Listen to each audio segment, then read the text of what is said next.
Shukran jazilan, Raisan al-Musharikan. Thank you so much, co-facilitator. This discussion on the elements paper that was circulated among the member states on the 10th of June, giving delegations 2 working days to respond. India fully aligns with the statements delivered by the PR of SVG on behalf of L69 and the PR of Japan on behalf of G4. In addition, I'd like to deliver the following in my national capacity. India has taken note that the elements paper is an assessment of the co-chairs. This implies that the characterization of IGN dynamics in general and the 5 clusters in particular in the document is a reflection of the understanding and views of the co-chairs. In our view, it neither captures the overall state of play accurately nor accounts for the overwhelming sentiments of a majority of member states, not unlike similar elements papers of the last 2 years at least. I'd like to make the following points against this backdrop. First, it's not clear what constitutes convergences and divergences. It's our understanding that a convergence is not the same as unanimity. If so, a convergence could operationally be considered as a majority view. However, the working principle in the elements paper regarding convergences and divergences are different and ambiguous and subjective understanding and views of the co-chairs. Second, UNG decision 62/557 clearly stipulates that the purpose behind the IGN is to garner a solution with the widest possible political acceptance based on proposals by member states. This foundational document of the IGN does not mention about or allude to bridging proposals. It has also been the firm established practice in the UN for the co-chairs or co-facts to propose bridging proposals after floating a text as part of text-based negotiations and not before. It would also be contextual to highlight that the elements paper treats a reform of the Security Council as a member states-driven process. Therefore, proposals under the consideration of the IGN co-chairs must be based on models presented by member states and groups thus far, and not subjective understandings. Third, the elements paper mentions that the permanent category would be expanded through the fixed regional seats proposal, which incredibly has only been documented in this elements paper. It further adds that member states elected to such seats would serve in their national capacity and not formally represent their respective regions. These present 3 inherent issues. 1, the proposal in no way expands a permanent category. 2, the concept of regionality would not be served if the concerned member states act in their national capacities.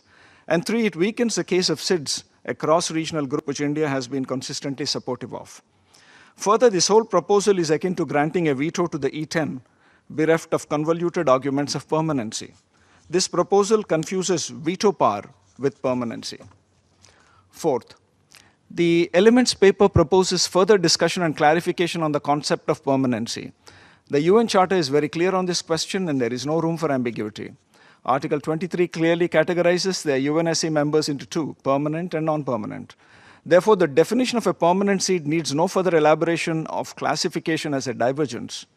Groups and member states, including the African group, the G4 and L69, treat a permanent member serving or future strictly in accordance with the provisions of the Charter. Further, on convergences under regional representation, there is no mention of the broad support for improving the representation of African group in the UN Security Council. The IGN meeting that focused on presentation of the African model had made the supportive views of all key stakeholders known.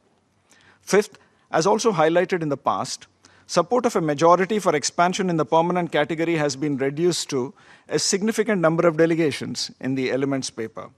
Despite the categorical position of a majority of member states in favor of expanding the permanent category, as reflected either in the national statements delivered at the IGN or through association with groups such as L69, G4, CARICOM, etc., this has not been depicted accurately.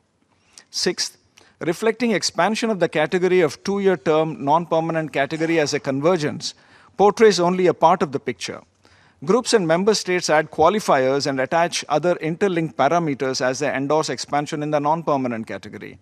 UNSC reform would be grossly inadequate, bordering on failure if expansion is limited only to the non-permanent category, as it would fundamentally not change the decision-making power structure of the P5.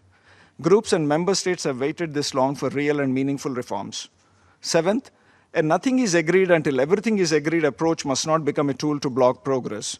Status quos have tried to use this argument in their favor and thereby entrench the existing inequities in the Security Council.